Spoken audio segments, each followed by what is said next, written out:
Do you remember when the rumours were that the relaunched season of Doctor Who in 2005 might not have Daleks featuring? You felt what a shame it would be. How you cursed the Terry Nation estate for holding out to the detriment of your entertainment. Fast forward to your dawning realization that if Davros was problematic and needing modernizing for progressive sensibilities, the Daleks were really screwed. Suddenly, I was praying for the Terry Nation estate to hold back, exert firm editorial control, and prohibit Russell T Davies from butchering our lovable metallic pepper pots. The lethal exterminators were surely at risk of being diluted from their lethal persona. We assembled a panel, and it was a big panel, to discuss how problematic the Davros retcon might be for the Daleks themselves. Has RTD a Dalek master plan of his own? Was this death to the Daleks? Talking of which, look out for an actual Dalek gun prop from that very story shown by one of our panelists. Oh, it was a moment. It's a good watch. We elevate the debate. Have the Daleks got a future? Now, I might have to sound like a blooming school teacher here. Who can I start with? Let's have a look. You in the middle there, the big celebrity square in the middle. Have the Daleks got a future? Maybe. My take is that they've been overused a lot in the new series, and whatever use of them is made has to be something new, has to be something that works, but then they're put in the box for quite a long time. Right. What about you, Jeremy? I agree with John. I think there is a future for the Daleks as long as you've got a very good story in order to bring them back and make them more enjoyable. Michelle? Yes, I agree. The Daleks do have a future, but ever they're done right. Cinnamon? Simple answer, short answer, yes, but yeah, overused, and it's how they're used is what I think is important. Yeah, that's true. Okay, Dalek John? Well, Dalek John, to be honest, I think yes. I think so long as they possibly don't CGI them as bad as they were in the Jodie Whittaker story, where they sort of appeared on a courtyard and disappeared. Yeah, I think definitely it would be nice to see them cross over. It would be nice to see them in anything really. There's one of the Spike Milligan sketches where a Dalek appears, and I think they could use them in different media. So yes, definitely. So this is just a wrap up. So John at the bottom here, what's your opinion? Do you think the Daleks have a future?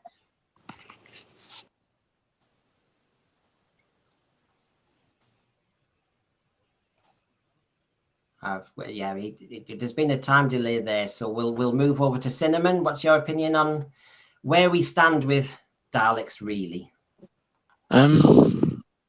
Well, they've been used a lot, but not a lot, if that makes sense. It's a contradictory statement, but it again, it's how I said earlier. It's how they're used as well as how much they appear, because it's like, I've been thinking about this ever since sort of Journey's End and Stolen Earth, ever since Series 4.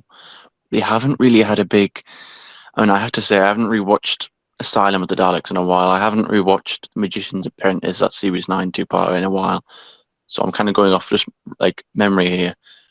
Yeah. But like, they haven't had a storyline, or they haven't actually been involved in a full way since. I mean, we only have to look at the very next story, Victory of the Daleks. I mean, nothing really happens in that, and then nothing ever gets resolved, and nothing ever really happens to get resolved, I suppose. But it was just they come, they appear, they look pretty in different colours, and then they're gone again. Again, Asylum, I can't remember much of it. I don't remember there being that big in that either. Never really felt big in the Whittaker era either. It's just there's one mutant that possessed one woman that had one Dalek.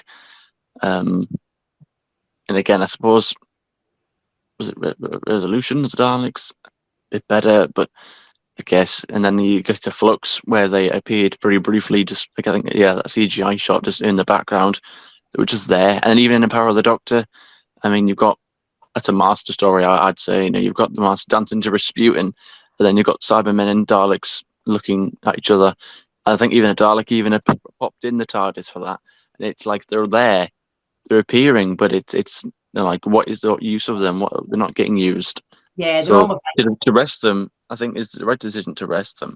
I just think when they bring them back, they've just got to actually find something worthwhile to do with them. They almost feel like one of those cameos that you get in Noel's house party, as was, or you get somebody who does a guest star appearance on a panto. PD, what do you think? This is a quick question, by the way, to those in the thread. We're going to go straight into the Davros debate after this. So, PD. Yes, you should still keep the Daleks. But one, they should renegotiate with the Nation Estates once every other series, and two, bring them back with a showrunner who knows how to use them. Oh, gosh, that's quite revolutionary, PD. How has that been? So Russell T. Davies wants to rest the Daleks, does he? What's behind that decision? Is it a common sense decision? Something RTD has not shown much sign of lately? Or another consequence of the cleansing of anything problematic from TV programmes? I will not be triggered by the decision though. Unusual for once, I know, but delivering a Dalek story once a year was running the risk of binning the creatures for good, as familiarity bred contempt. They were no longer a highlight, merely a fixture. And it is only a silly myth that the Terry Nation Estate contract insists on the Dalek outing once a year. Thank God. Wasn't it actually better and more thrilling, honestly, guessing would the Daleks ever come back? Being a kid in the 70s, I remember vividly that long drought, not just the 1976 drought, but the drought from the Daleks. That yawning gap between 75 to 79 was half my childhood. It was torture. Then once Destiny had come and gone, we had another big gap until 84. We were hardly spoiled kids in those days. We learned patience. Nowadays it is like waiting for a bus, then suddenly 3 come at once. How many Dalek stories have we had in New Who? I can't even recite all the titles anymore. Feast or famine? I know which is best to engender love and fear into the Dalek Mark III travel machine. Anticipation is the key, quickly turned into a lazy expectation of more Daleks every year nowadays. The Daleks have been overused.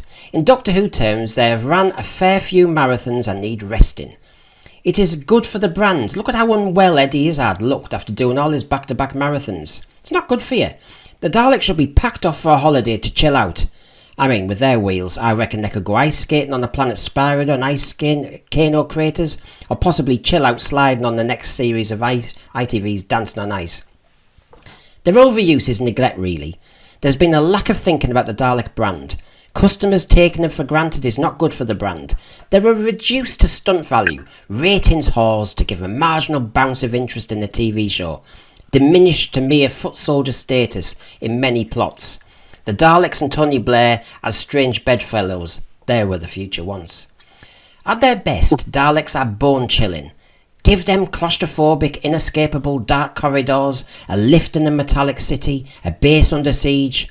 Like fascist stormtroopers, the Daleks showed no mercy, exterminating hostages, exploding houses full of rebellious families. Who could forget that silent extermination of Linda in Parting of the Ways? Those flying Daleks at Nuremberg bellowing a German version of Exterminate. Or the Machiavellian plotting to ambush Thals, to provoke a space war between Draconia and Earth as well. The Daleks are the top of the food chain and should be treated as such.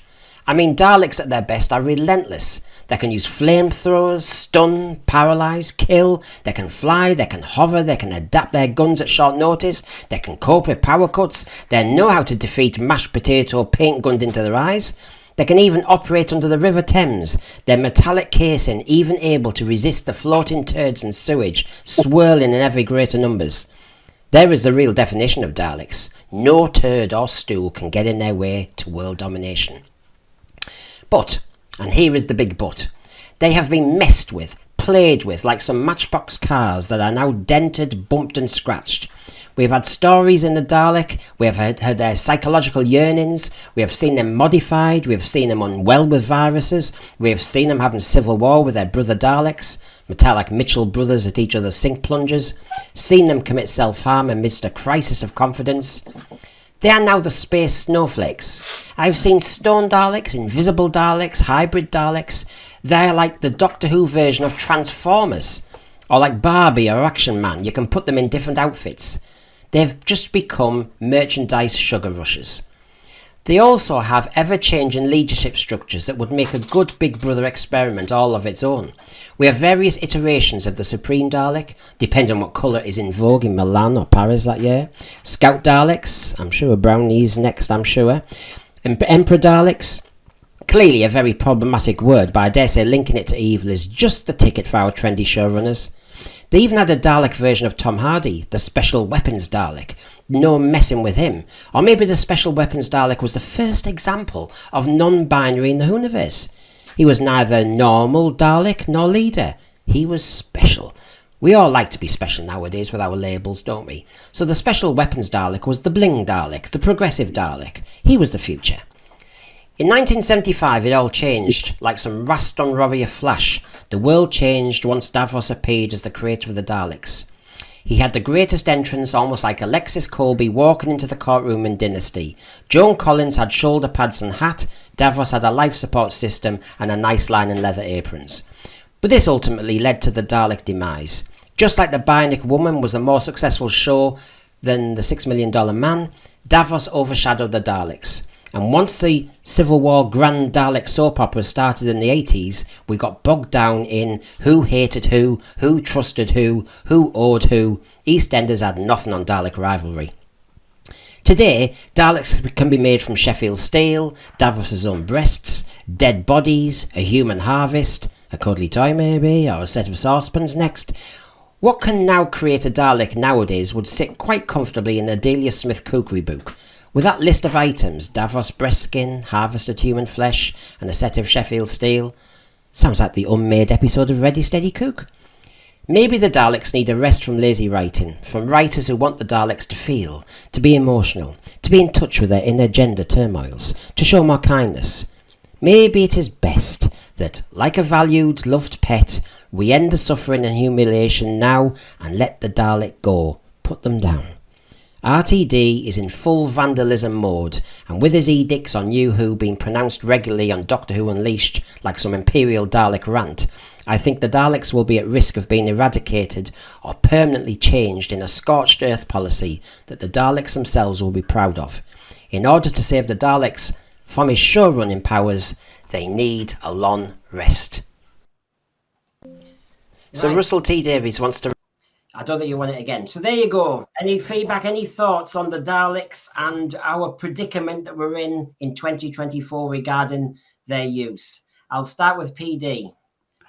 As I said, you just got to be careful with them in future, but I know Russell won't. Probably ruin them. So my hopes aren't high for the Daleks in the future, I'm afraid to say, at this moment in time.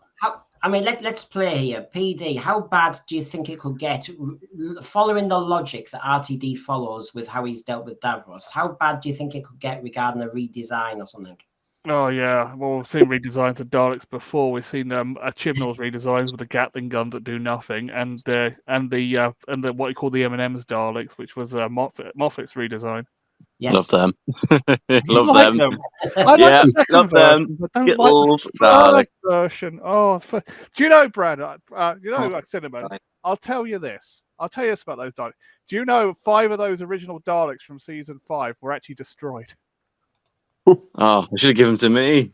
Yeah, they had to actually recast them and modify them to make them. I did that. Yeah, they actually did make them look a little bit less kid friendly in the asylum, and they made them a little bit little bit less matte, and they made them a bit more damaged. It was a bit more like bronze, like bruising there.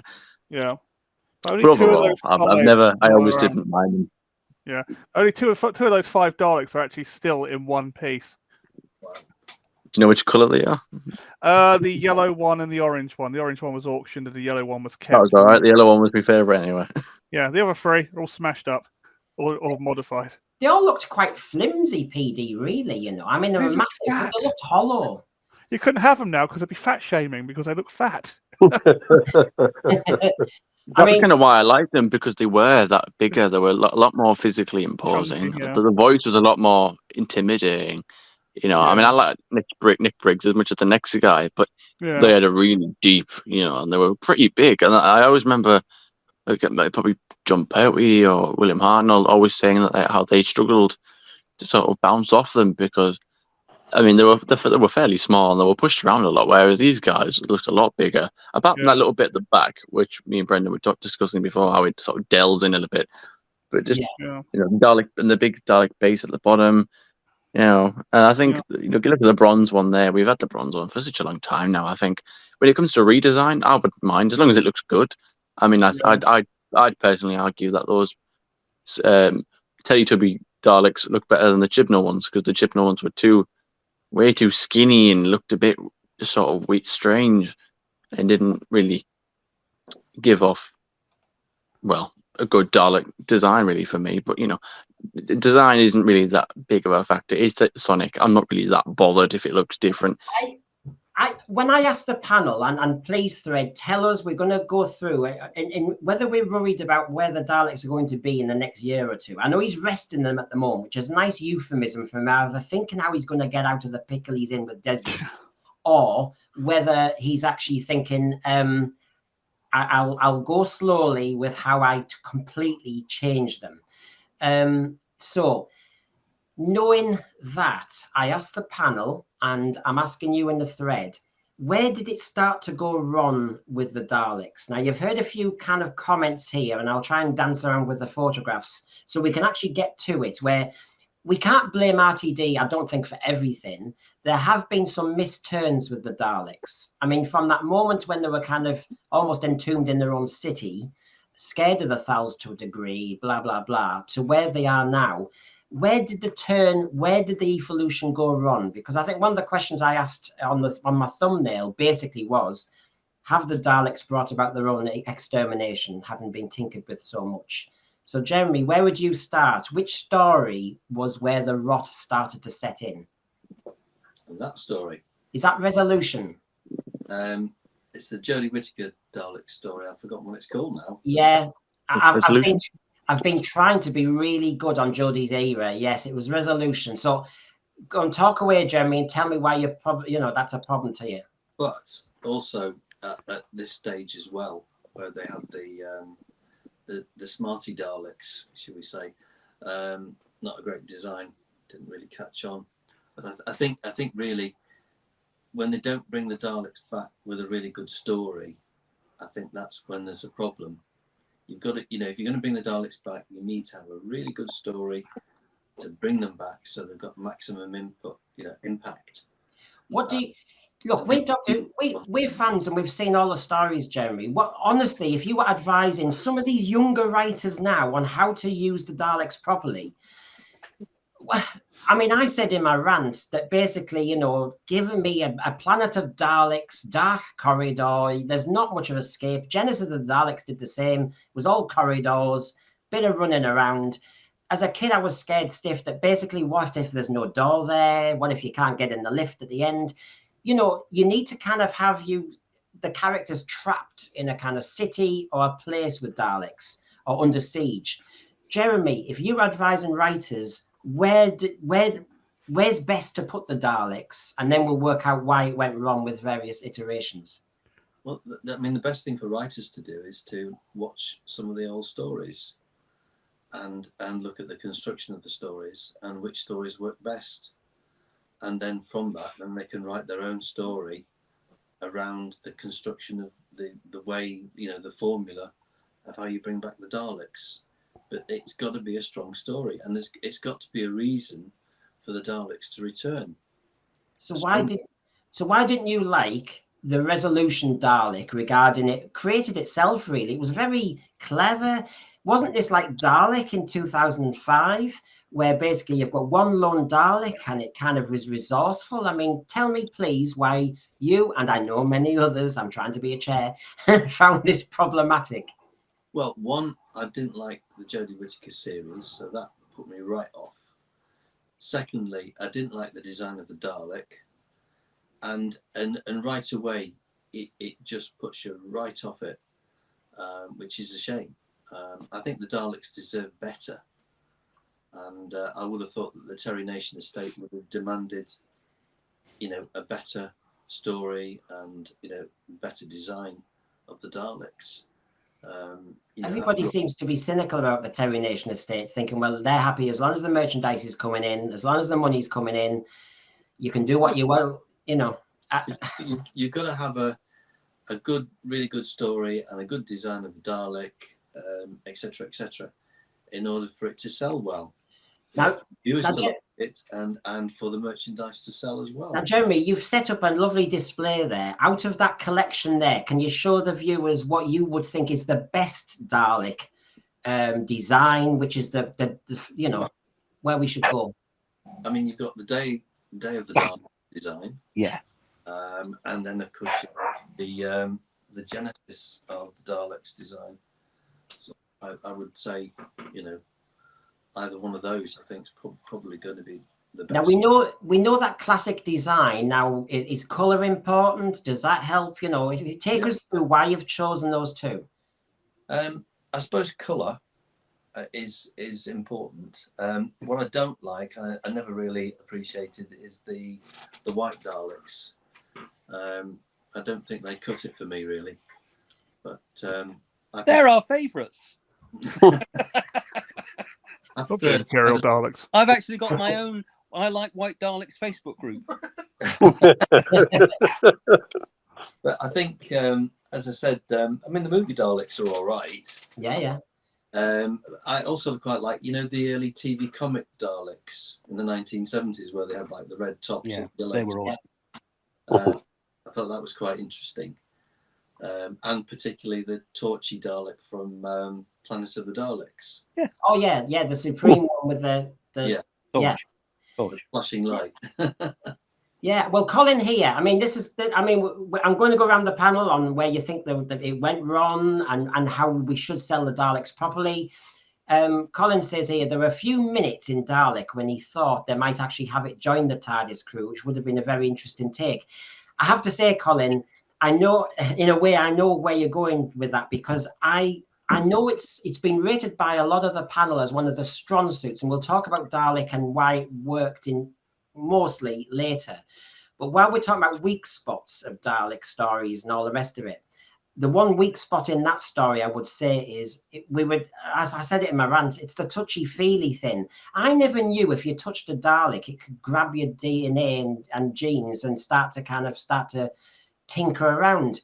You know, I just find we're going into this emotional case. It was a good story. I'm not knocking it. It was a nice novelty one-off. But don't have the Dalek starting to feel, and we had the Mad Dalek in Stolen Earth. I do find it problematic because it would feed into our 2024 analysis of things. Hugh, where would you go with where it all went wrong? Right. So, I mean, I think as well as going upstairs, the Daleks have been capable of jumping the shark many times, and they've been brought back, and it's been better. So I'm not saying this is the one thing that went wrong, but in terms of where I really object to one part of it and where I think the problem is, I would say is in Daleks in Manhattan and Evolution of the Daleks, simply because it's so much, and a very bad one at that. Okay, it seems to be frozen now, which is unusual for you. That they have to avoid doing that. That's what they have to avoid, is doing that and just repeating a story because they've run out of ideas. Hugh, there was a bit in the middle we missed. Can you just summarize yeah. it? So I think it's sort of, I'm not quite sure where they cut out, but I was just saying sort of like in terms of that, it's not the worst thing. It's not the worst episode ever, but it just illustrates to me the real problem of using something that's already been used better. And it does run into the same problem you were talking about with Dalek, that it's Daleks coming back after being destroyed, and then we end up with the one that escapes reappearing as Mad. Do something new. Work it. Write the story without Daleks, and then say, how do Daleks add to that story? Get the good story first, and then see how they work into it. Don't just say, let's write a story about the Daleks, because they've been done so many times. I don't think there's a new idea out there for them. Do you think, therefore, then, the logical conclusion, even though we're all fans, is, as I kind of hinted at in my polemic, that actually you should maybe rest them for a very long time, because otherwise we're destroying them? Well, this goes back to, obviously, the bit that I like, and I'm citing Evil of the Daleks for that, was I saw it in the repeat, and it's the first memory of really properly following a story when it was repeated in 1968, and then they went back to 1972, and because they were finished. And if you're going to do this and going to say there are no more Daleks left, then they can't be. This is the thing that annoys me about Dalek. Dalek is the last of the Daleks. Yeah. That's a good story. And then at the end of the series, they're all back. There's billions of the damn things. Well, we've got one here. If anybody wants to jump in on Sadako 24, Magician's Apprentice was my jump the shark point regarding Daleks. That's when they stopped being a threat and were too easily demeaned by Missy. Mm-hmm. There was a lot of messing on, wasn't there? But does anyone want to kind of jump in, add to that, and maybe add their Yeah, own? I mean, I suppose when you've got, I mean, I didn't mind the scene, but I mean, even now, actually, that seems now problematic to certain people. The Doctor walking, because the Doctor's stealing Davros's chair and riding around, and that's now an issue for these guys. Yeah. I guess if you're going to pinpoint where it goes wrong, I think it's also fair to pinpoint where it went right as well. I mean, obviously, I could only imagine what it was like to live in the 60s when Dalek Mania was absolutely at its height. When you see, because the Daleks is a great story, but like it was one thing to establish the Daleks and have it on an alien planet in the far future where you were perfectly safe, but for children in the 60s to see them coming out of the water into the Thames, into it's still set in the future, but within the near future, to have the Daleks roll past Big Ben or Elizabeth Tower, as you might call it, and then the bridge and all those famous Trafalgar Square. The children. These are locations that children would have been recognizing, and to see something as terrifying as that. I mean, I was never really that scared of the Daleks, but growing up, I think again that is a testament to the change of how the scare factor went down. I mean, if we're looking for things to be original about, look at that picture with the mechanoids. We could incorporate that back. I think you just got to go back to basics, really, with the Daleks. I think there's still a lot you can do with them. I think you just got to go back to basics, go back to what worked, and have it be menacing. Have them actually be a threat. Have them not to be joked about. What's Cinnamon? The Doctor ride around in them. Cinnamon, let's get to it then. There's loads of monsters in the kind of Whoniverse. So regarding Daleks, if you want to get back to brass tacks, what is the main threat? What's the main issue about them that we should emphasize and focus on in a future story then? Just the strength, just their coldness, the ruthlessness, the lack of the non-stop pursuit of their goal to want to kill anything, to destroy anything. As Ian Chesterton said, the unlike, the dislike of the unlike. Just go back to what made them, so powerful. Go back to what made them so iconic. Again, it's like I said before. Just go back to basics, I would say.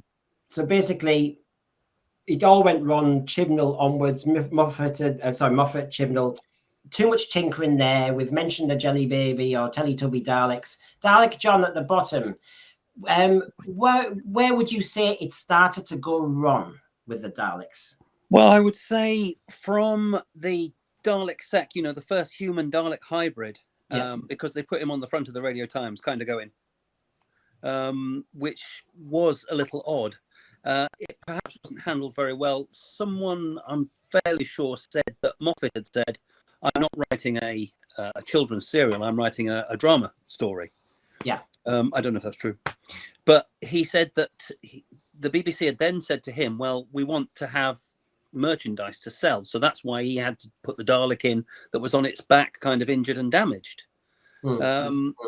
It just seems to be that I think it's from that. I think it's where they hid all the menace and the terror by making it kind of a strange faced Dalek in a suit. It just there was no threat at all. There was no menace. Instead of them being unstoppable, war machines or anything like that, they just made it into like a 1920s guy. Who, unless you're actually frightened of 1920s guys, wasn't very frightening at all. Yeah. And I think perhaps the reason that the Klingons and the Empire and Star Wars and stuff like that keep going through the mythos is because they give them a bit of a rest. They rest them and then bring them out in a different sort of way, or the Borg in Star Trek. They just rest them, change them, put them somewhere else, and then bring them back. And that's probably what it needs. Oh, as we were saying with the Sea Devils possible spin-off, actually spend some time, not writing 8 episodes a year within a year and then writing a spin-off and then writing this. Actually focus on establishing a full context for the whole universe, whether it's the Rutans and the Sontarans, the Silurians getting together with the Sea Devils. You actually set up the empires. You set up the whole situation that the Daleks can touch into. I mean, the Daleks were Machiavellian with the Draconia Earth scenario, trying to create a whole galactic war. And then Draconia is never mentioned again. Galaxy 5 is never mentioned again. And you just think there's all these missing moments. I think it went wrong. I'm going to say it quickly and then dip out again. But was when we got what every fan wanted. We got loads and loads of Daleks. We got millions of Daleks. And of course, for a moment, you're going, brilliant. But actually, in retrospect, I find this is when it started to go wrong, because actually no writer I've seen, including RTD, knew what to do once he'd had 1 million Daleks on screen. It had to be just a silly reset button. He couldn't deal with it. And they became less threatening, therefore. The numbers should have been exciting. It wasn't. PD, where would you go with that? Yeah, well, going back to it, I think that most of the panel's right about Daleks in Manhattan. I think that's when it started taking a turn for the worse. Even though Daleks were being Machiavellian again, I always said Daleks are always best when they're skulking in the background and jump, surprise at the end it was us all along. But it's just, the other thing was Moffat. Not many people know this, but there was a civil war going on between the Teletubby Daleks and the old Daleks, which was only mentioned in a Doctor Who exhibition. And the return of Skara, which was only mentioned in the video games. It's like, that's one of the problems I found with Stephen Moffat. I think he kind of screwed them up a bit by not telling you the whole story of what's going on, leaving it into spin-offs and sub events. Yeah, and it's just like it just went horribly wrong. It just went kind of wrong from there. And then I liked what Chris Chibnall did when he brought in Resolution. I don't like what he did afterwards with the Daleks and just made plastic printed Daleks. So PD and Jeremy, you're on the same middle row there. Jeremy, not happy with Resolution. You're saying you found that acceptable. Please tell me, PD, why was that acceptable? You had a Dalek being resourceful, I get that. Making himself from Sheffield steel and a set of saucepans. But I don't know. I've got problems with it myself. But why did you find that acceptable? It was just a very Dalek being Machiavellian again. It was the Machiavellianness of the Daleks and the resourcefulness that I liked about it. It wasn't a great episode, but it's just like what the Dalek was doing. But I did like the way he could now teleport. I thought that was just stupid. Yeah. Well, we've got that issue with the Star Beast. That fantastic sonic screwdriver now can actually teleport people right next to him. Then God, sorry. That annoys me. I know. Daleks can teleport themselves now, so there we go, without casing. That's it. So, Jeremy, do you want to come back on what PD was saying regarding whether the Resolution Dalek is acceptable or not? Why, again, well, just look at it. I mean, it just doesn't do it for me. I mean, you got that, and that. I mean, there's just no comparison. I mean, it's out of proportion. Yeah. I don't know. It just doesn't do it for me. I'm sorry, but Now, Michelle, you've been waiting patiently. Where did it go wrong for the Daleks for you? For me, it's been their overuse to the fact that they're now a comedy within the show. I think the biggest misuse of the Dalek was power of the Doctor, where they're just in there as a comic relief moment. And in fact, the fact that the Cyberman and the Dalek did better acting than Jodie Whittaker in that episode. That's not difficult. Yeah, well, true. I mean, the part of where she has been captured by the Dalek, I kept thinking the whole time, well, how would Peter Capaldi's Doctor have handled it? I mean, he's in there doing, circle eights in Davros's chair with tea, trash talking him, and she's just standing there going. Yeah. You know, and for those at home, that wasn't a delay. That was my Jodie Whittaker impression. But you know, now they're becoming a comedy figure. I mean, they always have been comedy. I mean, there's the 1990s the Daleks are gay skit, which you know, if you have kids, I wouldn't recommend playing that in front of a child. But there's always been comedy. But when they're being treated comedy in the show, yeah, that is where you've gone from one of my favorite Dalek stories is Resurrection of the Daleks, where the Doctor's absolutely terrified that these things are coming back, to now they're a figure of comedy. They're no longer threatening. I was at a Christmas party a couple weeks ago, and there was a lady that was born in Britain, and she grew up watching Doctor Who as a child, and she was telling me how much the Daleks terrified her, so much the fact that she was having nightmares about the Daleks. And I don't think we're seeing that anymore. So, yes, the Daleks need to go away for a while, but my concern is the reason that they're coming back so much is that the one area that the New Who has struggled in is they've struggled on creating new baddies, new monsters that originals excelled at, that they have to bring back the old favorites that were created in the classic era because they were struggling on creating a modern day villain to rival them. I mean, we had Chris Chibnall in his first season where he had no original, no old returning monsters. He had original monsters, and none of those are memorable. And we'll never see the Chris Chibnall monsters come back again because they were boring. They were badly designed. Yeah.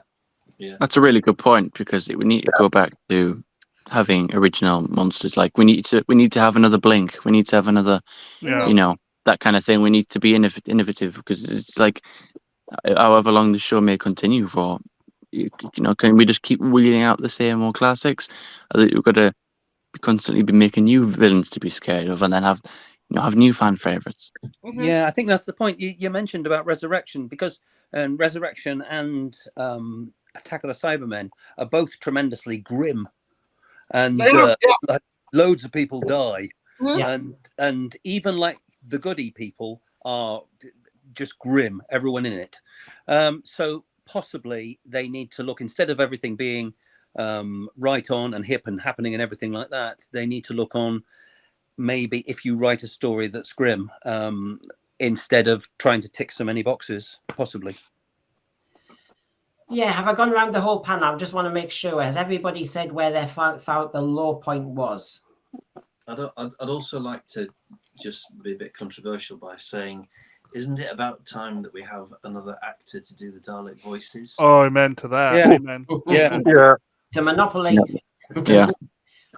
You know, I'd be like, if I was Nicholas, you know, why is Nicholas Briggs? You should be training up his next protege, really. He won't be around forever. No should have Stephen Moffat. I actually quite like the Day of the Daleks voices, funny enough. Did you like them? I think they're more frightening, funny enough, more scary, because they are different.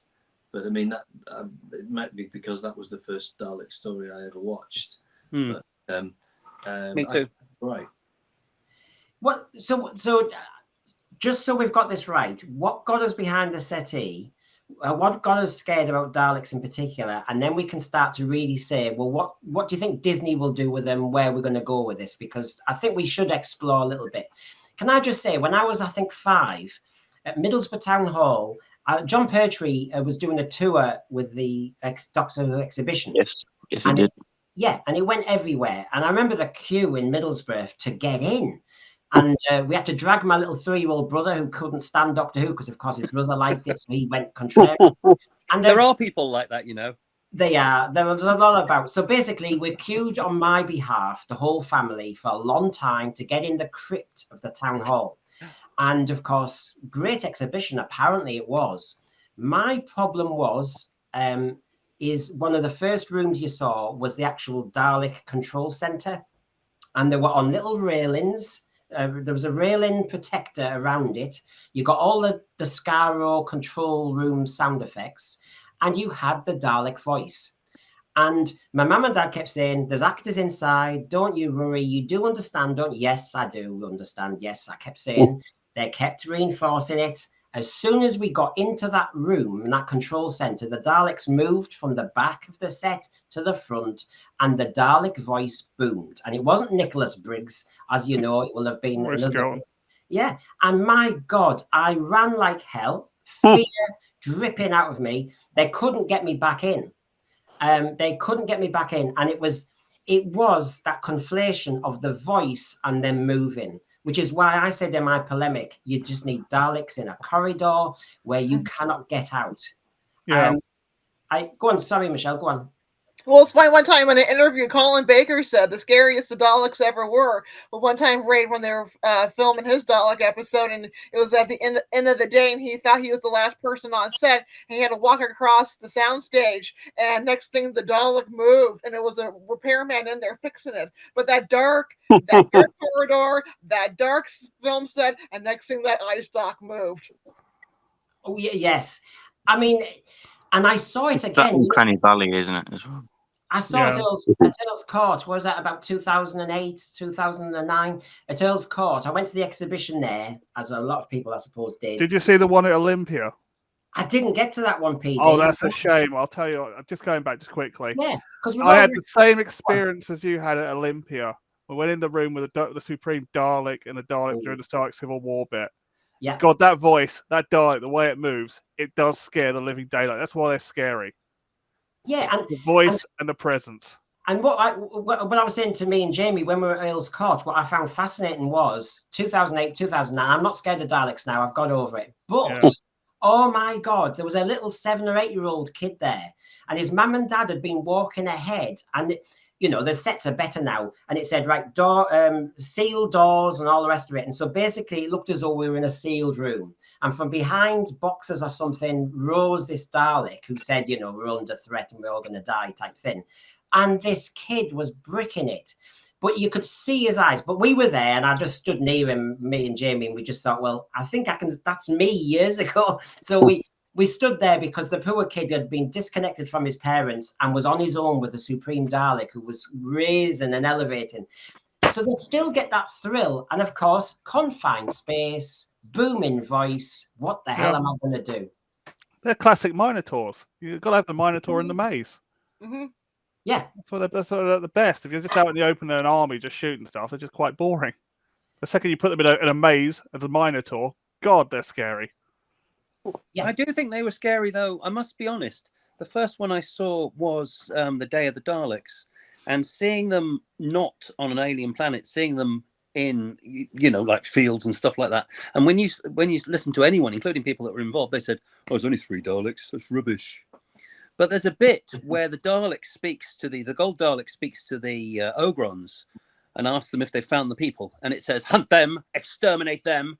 And you just think that's really creepy, and just like it's not trying to do anything else other than find the people and kill them. Yeah, That's it. But There's Dalek no John. ulterior motive. But the scariest part I thought in Day of the Daleks was when the Doctor got stuck in the tunnels with the Dalek. Yeah. Yes, when it appeared at the end and you got that lovely statuesque run of John Pertwee's. There is a bit of posing in that. I know, John. Just a tad. I mean, looking later, I mean, you grew up and everything, but I think I mentioned it in my polemic. There were little moments in New Who where, for example, that Linda being exterminated in silence. Yeah. That was a fantastic moment. Yeah. I think it's because you can see her reaction as well, and it's that's even more emotional because it's the Doctor's kind of promising, I'll get you out, and you can come with me, and they kind of strike up quite a bit of a friendship that Rose kind of gets a bit jealous of, but and it's like you can see the lights of the Dalek, and you can see that it's saying exterminate, but obviously it's silence, and it's just the look on her face as she realizes what's happened. And then the look on the Doctor's face when he hears what's happened. And equally, that's the threat. And you can obviously just the moment before as well, when they're trying to open the door, and she just knows she's got minutes left. And that's it. And equally, that moment. I mean, Destiny of the Daleks has its faults, but that moment when they line up all the hostages to exterminate them to win, their Davros prize back, and then to go into New Who, and when. Then that family ran back into their house, and you got an attack squadron of Daleks who just blasted the house to smithereens. was stormtrooping. That was classic 1940s-esque. Yeah. And that, I mean, I was an adult, but I thought, oh my God, that would be chilling, because and I've forgotten who, I don't know who it was in our panel who said, when it's back in modern day Earth, oh no, it was you, wasn't it, Dalek John? Modern day Earth. Now, yeah, that was our fear, that was our nightmare. And to have your house blasted from a Dalek squadron like that, fantastic. So, you know, we're talking about what really got us about Daleks, where it grabbed us, which stories did it. Does anyone want to start us off properly there? I mean, I'm obsessed with saying Planet of the Daleks corridor job. But what does anybody else want to say about where a good Dalek story is before we advise Disney on what not to do? Well, my lady Tara's just said that the moment that really terrified her was when the Daleks started elevating in the Remembrance of the Daleks, when it went up the stairs. Yeah. Because she'd never really seen them kind of like religiously as such, but it was just the terror that it was coming for him and he couldn't get out. It was coming for him and it was going to kill him. So, you're trapped. You're trapped with a Dalek who seems to be merciless. PD, where would you go with? I would definitely. Sorry. I would definitely go Remembrance. It's got everything in it. It's got skulking Daleks. It's got Daleks flying upstairs. It's got the Dalek Civil War. It's everything about the Daleks all rolled into one serial. And it's grim as well. Oh, yeah. What about Ace bashing them to pieces? Well, the Spaceball Bat was enhanced by the hand of Omega, so of course it's going to do that. And of course it's problematic, surely, Remembrance. Oh, did you also realise that classroom that Ace was in was the original classroom that the Barbara, Susan, Barbara, and everyone else was in? Well, you know, I mean, for a child. I mean, it did look quite old, I have to say. Yeah. But didn't you find? I mean, I'm not challenging people, but I'm just intrigued. Remembrance of the Daleks, PD. Skaro was destroyed, and Sylvester McCoy's doctor was quite happy to commit genocide. That was interesting. And so we've got the Flux that's destroyed the universe. Skaro's gone as well. And Ace had a baseball bat that whacked the Daleks to pieces. And that made them... I mean, it didn't make them invincible. Oh, Doctor always had a weapon that could destroy them as well, so... Yeah. But you're happy with that one, are you? What about the special... I think after season 24 as well, how that was kind of received, to come back, you know, because they finally struggled with it a bit, and then to come back for season 25, finally getting their groove, you know, it's finally getting back to what it was again, and to come back in that way, and it was an anniversary special, wasn't it? 25th anniversary, yeah. It was a good story all around, and it was again, like John said, to make it them go up the stairs. You know, that kind of joke, I guess that joke of all you need to do is run upstairs, not anymore.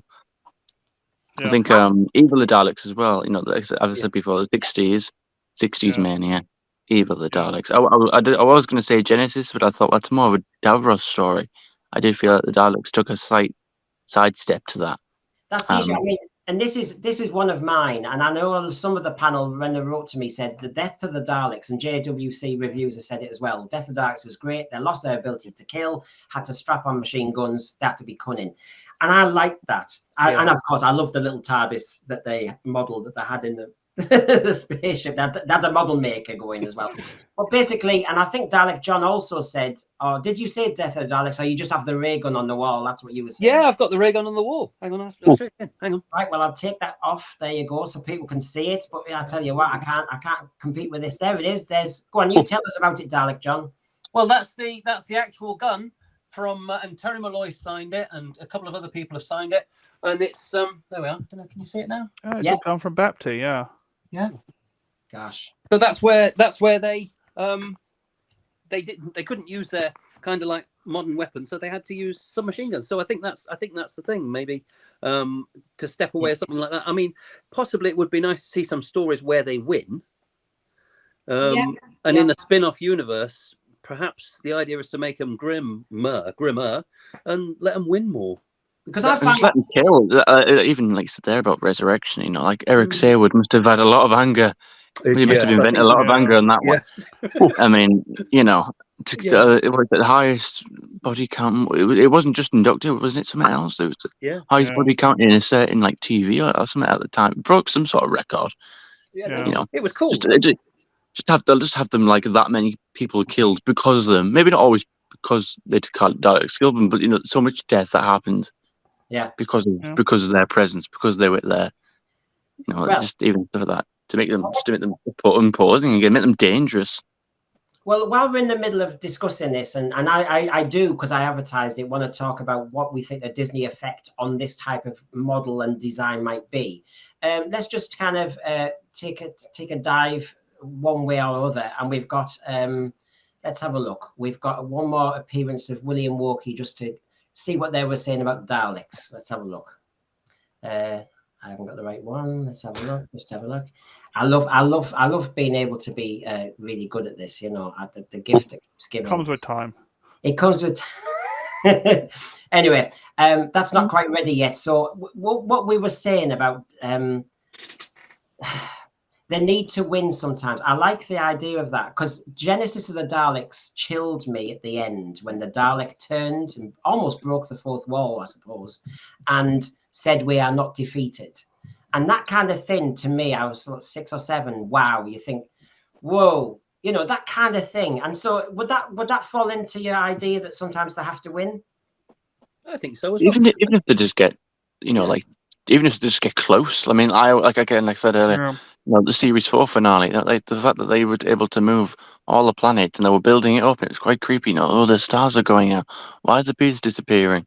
Why is I have a bit about Rose coming back, but it was quite a big, and the music that was in those 2 parts as well. It was really kind of creepy. They were really dangerous, and it was like the whole world was not only was it moved, we were going to destroy the universe, but everyone was at risk. It was very big, and it was like everyone was a threat. I mean, that scene, what is it with that family where the dad throws a brick at them, and then he kind of says, "Oh no, we're not going with you," and then he gets his family to go back in the house, and then the Daleks roll up to the front of the garden, then shoot it, and they literally kill an entire family just like that.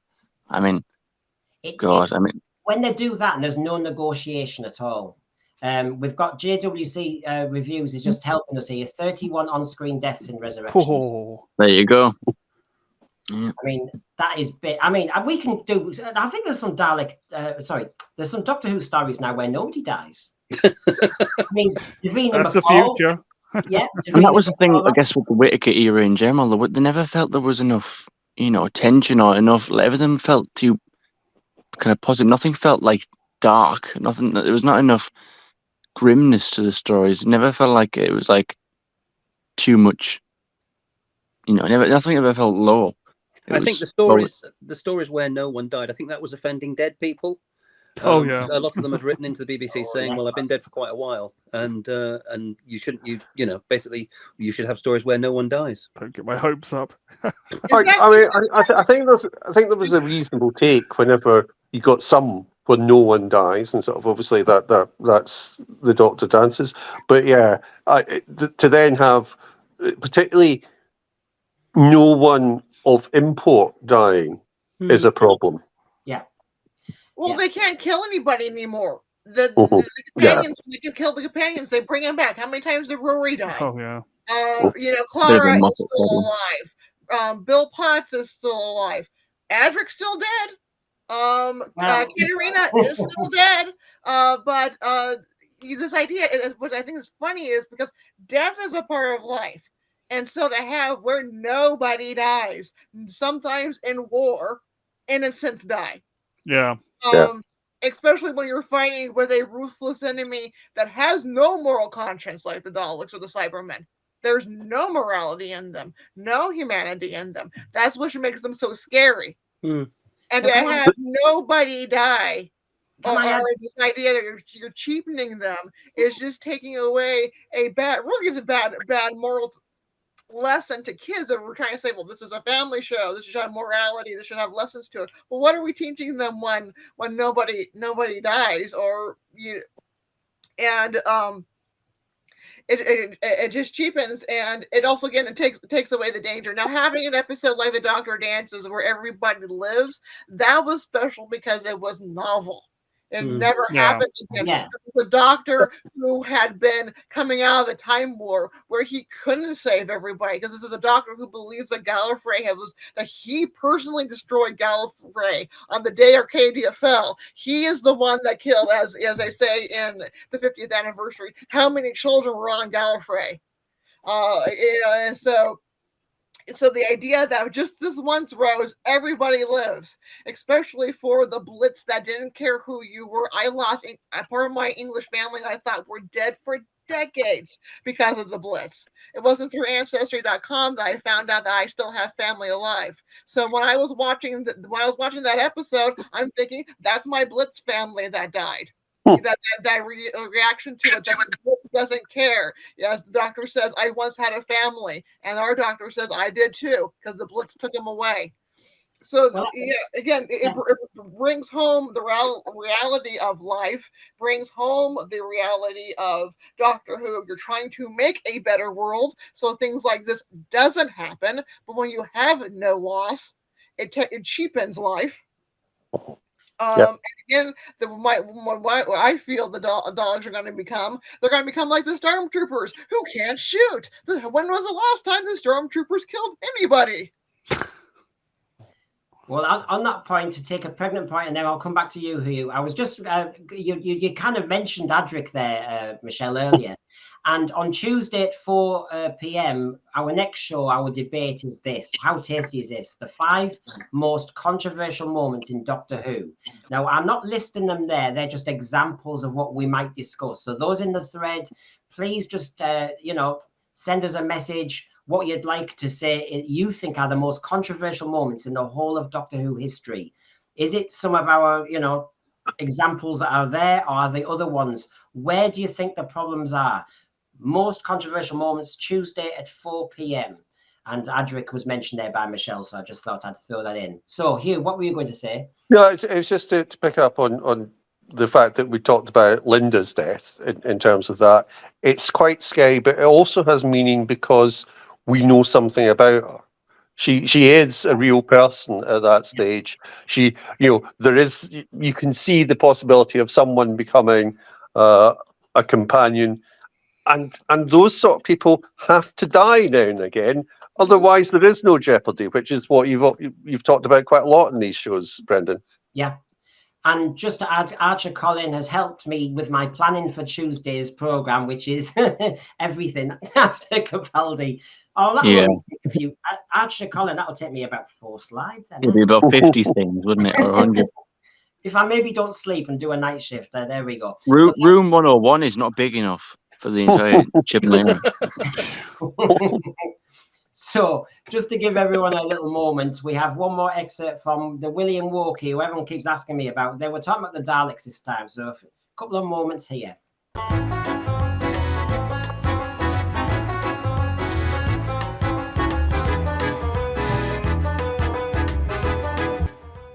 Grandad, I really don't understand all this fuss about the Daleks. Oh, not again. All that Dalek mania in the 1960s shows that they were simpler times and people had low expectations. A craze about silly pepperpot designed B-movie monsters. Your generation were too easily impressed. Oh, you blight. Are you trying to trigger me, young Walkie? None of that twitty talk to your granddad with all your provocations. Your granddad's not tick-tock, you know. You'd have been scared. By God, you would have. By the way, you have issues with Davros and a life support machine, do you? The Daleks are a Mark III travel machine for invalid mutants. Inside, I bet you want to ban them next. Bet you'll have me in a care home if I couldn't walk. You lot and your console culture. No, not at all, Grandad. We're much more cynical and self-aware nowadays. Say that again. And why do all you Gen Xers and baby boomers rate the Daleks?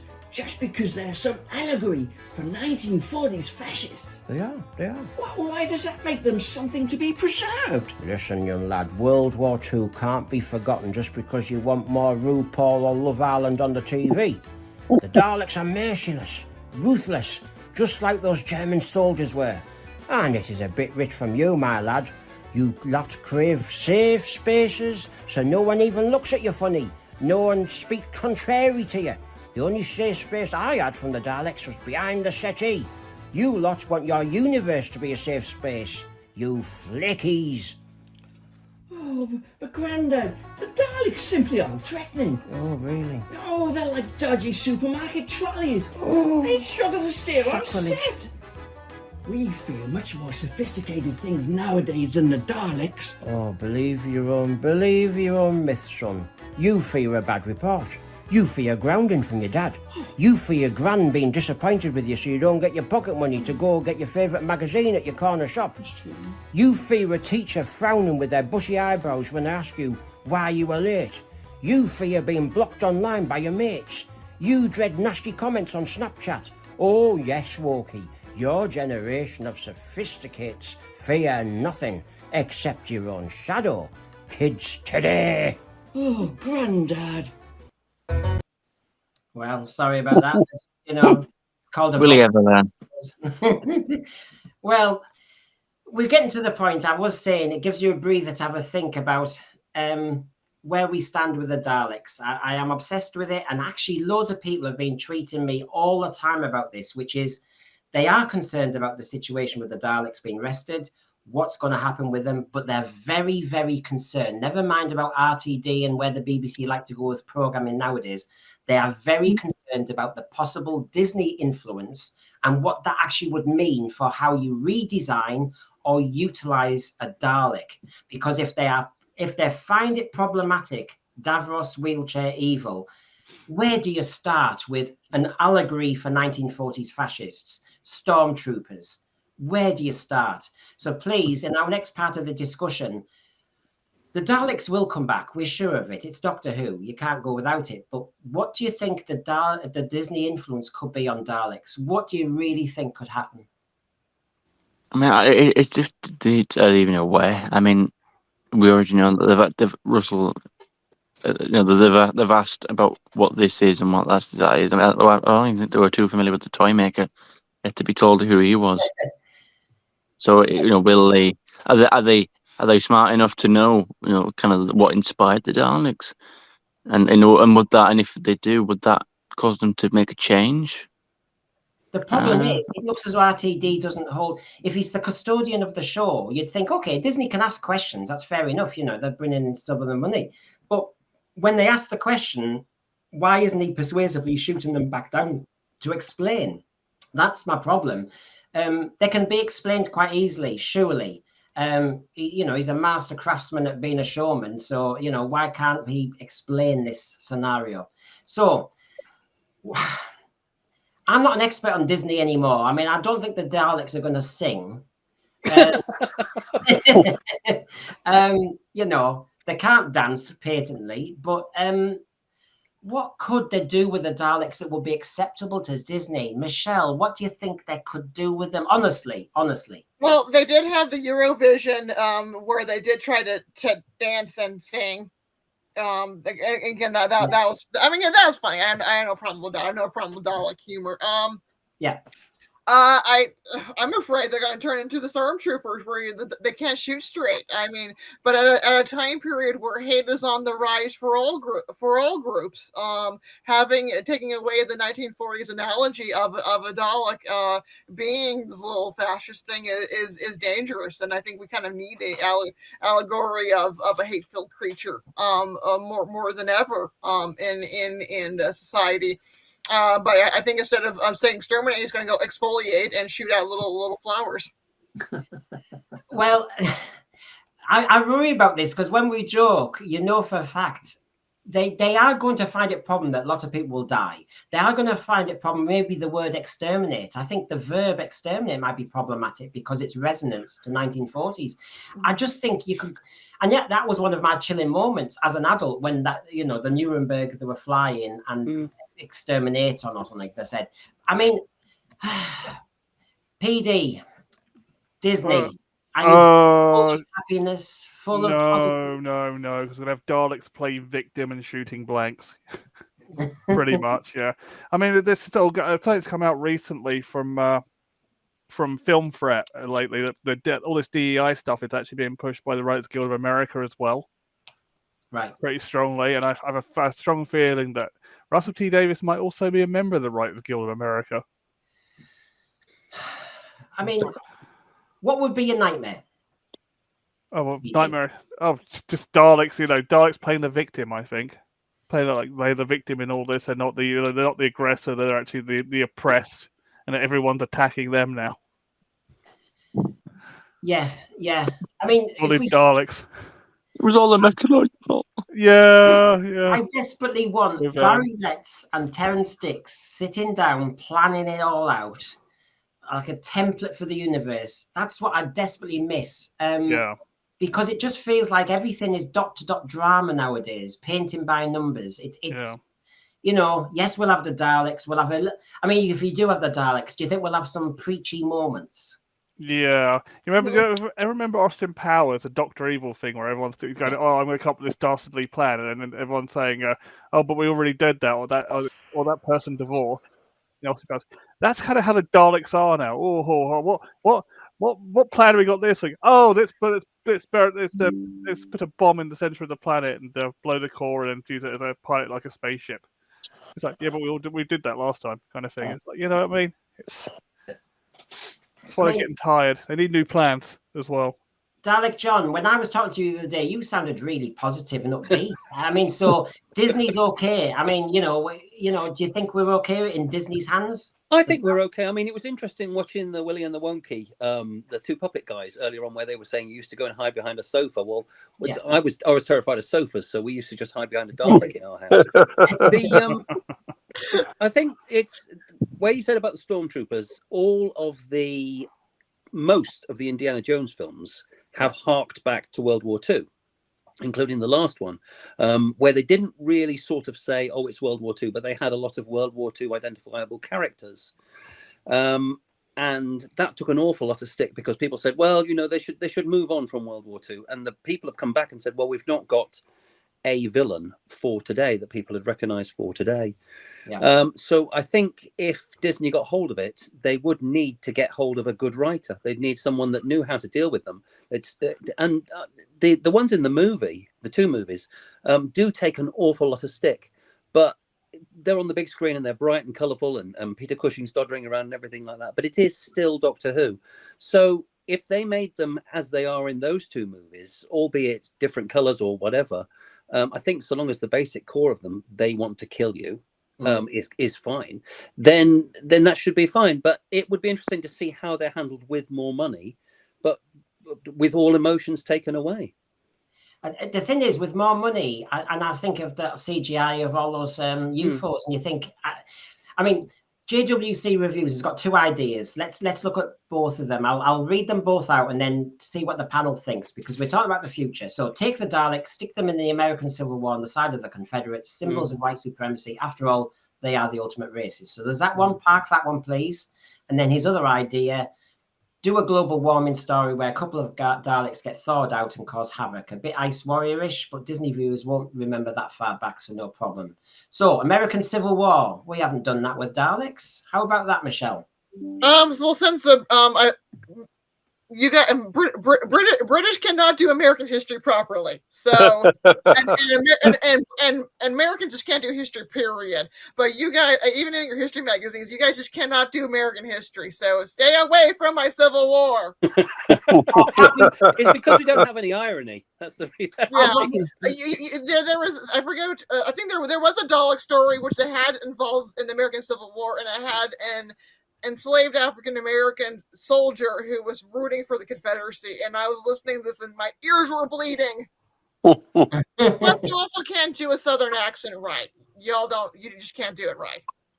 But the Daleks would fit nicely, though, wouldn't they? Oh, completely. Yeah, because the American Civil War, it was over the slavery issue. Sorry, newsflash, it was. Read the Confederate Constitution for all those who say it were states' rights. States' rights for what? To keep enslaved peoples. So yeah, yes. Again, we need to keep the Daleks and to the roots that they are racist, evil characters. Yeah. But And that's what I'm afraid of softening them down takes away. We need to have them be these maniacal, little racist, little evil characters. That we can't have them be the victims, because sometimes in life there is no gray issue. Exactly, and the reason that they're not just racist, it's every race. It's every race that's not Dalek. So that's that they go beyond racism, because anything that's not them, they want dead. Yeah, just like they're the most evil is evil. Yeah. Cinnamon. As I know you're going to hate this, but I'm going to say it because demographically it's true. As our Gen Zer, who's had your kind of experiences are different, obviously. Disney and how Disney has operated in the last decade or so, does it worry you about them getting their hands on RTD's brain at this rate and the Daleks? And where do you think we could end up with the Daleks?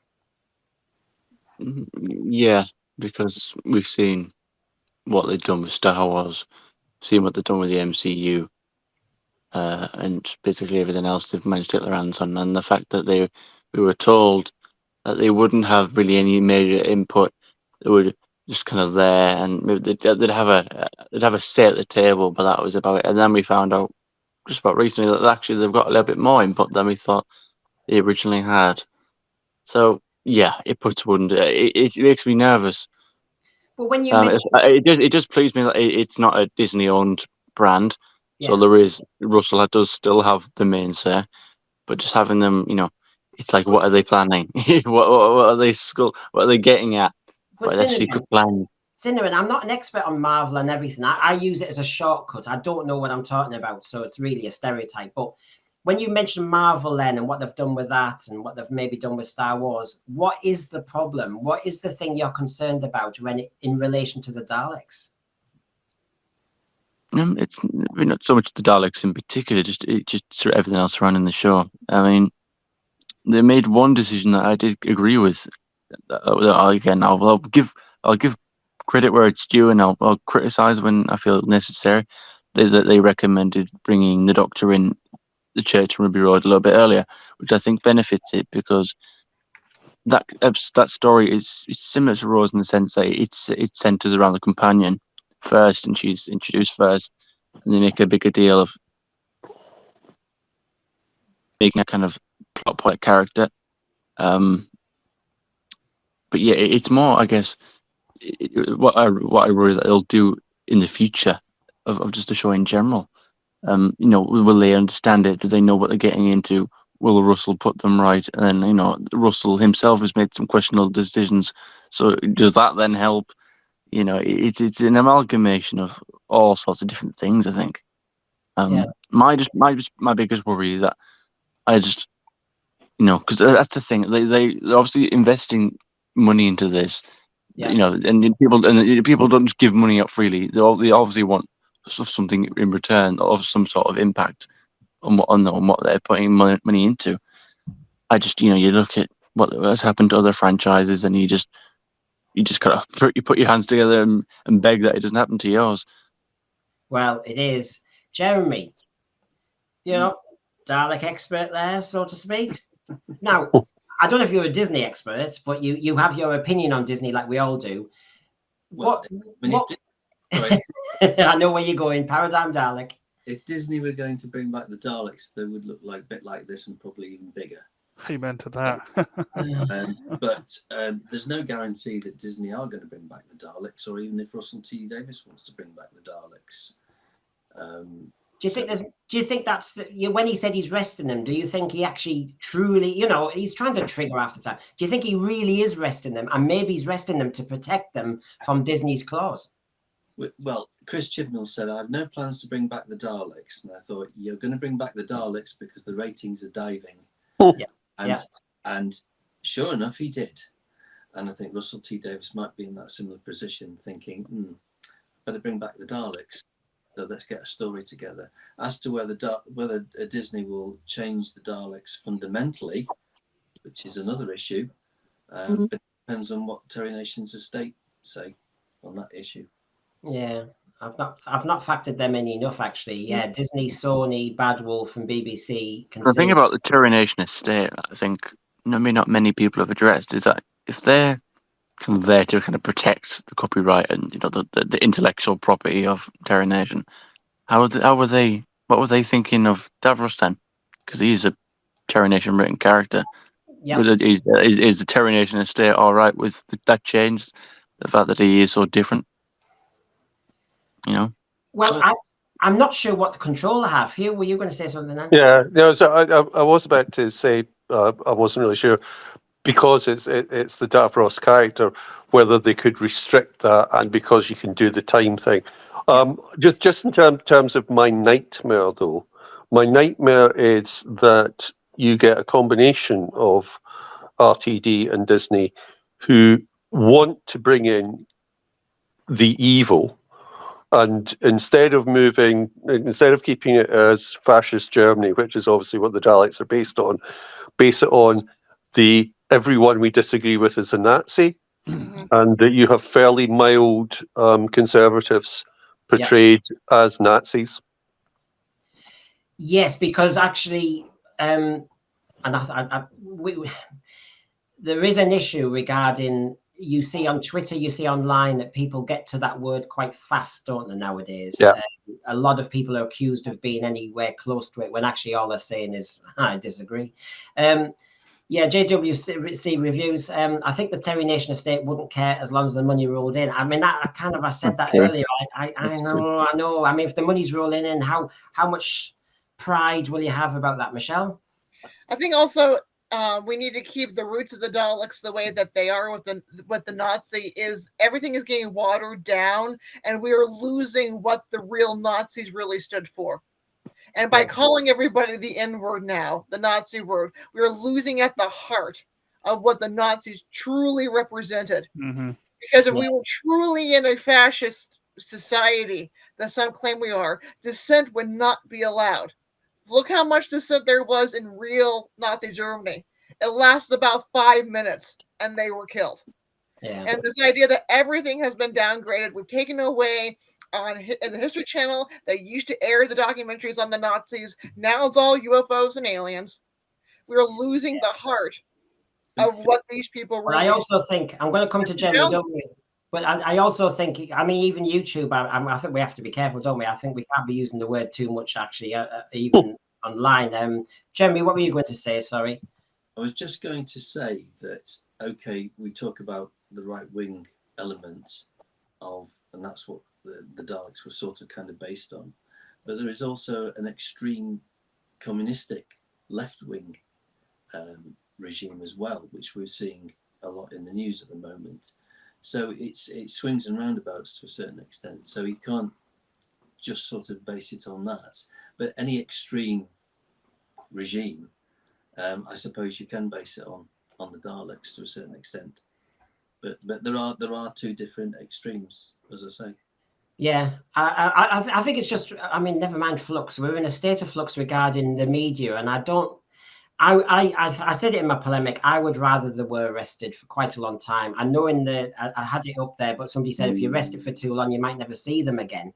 But because the show might be over. But the point is, we've got a lot of Dalek stories, and the thought that they might be totally rewritten is something that I really do fear, and would just spoil it forever. Because I know some people say, oh, well, I've got Classic Who, I can deal with that, with whatever's changed in Doctor Who. I'm not one of those. Once I know that Davros has been retconned, when I watch Genesis of the Daleks again, I know he's been retconned. I can't disconnect it. I'm aware of it. I can't kind of suddenly say, oh, well, there's different versions of my program. No, there's one version, and you wreck it for me too. So as our final words on Disney, the future of Daleks, my version is leave them alone, rest them. I'm happy not to see them again for many years. My point was 1975 to 1979 to 1984. We only had them 3 times in 10 years. We had to wait, and actually it built up a lovely anticipation. And even then, I didn't think Destiny quite delivered, but I was glad to see them back. So, what last one roundup on the Daleks around the panel? PD thoughts? Yeah, I agree with you, Brendan. They need to be rested until they're not damaged. They need to be put away like fine china and just looked at for once in a while. Yeah, put into a museum, space Yep. museum maybe. Yeah, Hugh? one of them. Your final thoughts, Hugh, on the Daleks?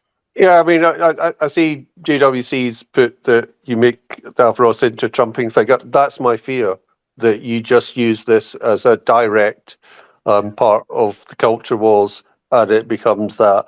Yeah. I'm another vote for resting them, because they've got used way too much. Yeah. Jeremy? They've got to bring them back with a really good, decent story and a reason to be there within that story. But I mean, as I said, Disney might say, no, forget it. We don't want to bring the Daleks back. And Russell T Davies may be of the same mind, but it depends on the ratings. Yeah. Cinnamon? Yeah, just like Jeremy said, really, have them in a story when you eventually do bring them back, if they do. You know, when they do bring them back, have the story actually centered around them. Well, the one thing about the Legend of the Sea Devils and that, because penultimate story, is that if you took the, well, I suppose, you know, you could take them out of it, and it's like you could still have a script there. Like they weren't that you know, they weren't that integral to that story. You've got to have it. Yeah. You've got to have them in the focus. You just have them in the focus, and I think, you know, whether Chuji does commit to that third season, I think, you know, by that point, I think it would be a decent time to bring it back, maybe for the finale of that. 'Cause I believe every Doctor should at least have the chance to go against the Daleks once. I think it's fair. I think I was watching a commentary thing that on Series 5, and Stephen Moffat said that the reason that, like, he brought the Daleks for them, because if you look at the Matt Smith era and the Pete Capaldi era, they both faced off the Daleks very quickly. I think it's Matt Smith's third episode and then Pete Capaldi's second episode. Yeah. Because it's like, it is that defining moment when you have a new Doctor going against a Dalek. It's like, okay, yeah, he's a Doctor. Well, if they're good enough, but you know, that it kind of is a defining moment. So I think I personally believe that I think every Doctor kind of deserves the opportunity to have a go at the Daleks.